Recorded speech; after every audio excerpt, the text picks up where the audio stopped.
very nice factorial problem for you all. Let's solve this. So 15 factorial. All right. And now what I'm going to do is I'm going to split 17 factorial. What is 17 factorial? 17 times, 16 times, 15 times, 14 times, 12 times until you go till 1. So 17 factorial can be written as 17 times 16 factorial. Yes, and minus 16 factorial. So here I have something like this. So what I'm going to do is take out 16 factorial common. And what I'm left with? 17 minus 1.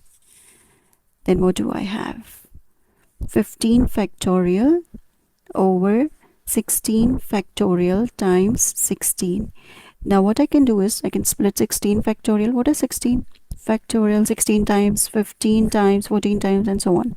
So that is 16 times 15 factorial times 16. Now I can cross out 15 factorial, 15 factorial. So I'm left with 1 over 16 times 16, that is 1 over 256. And how easy was that to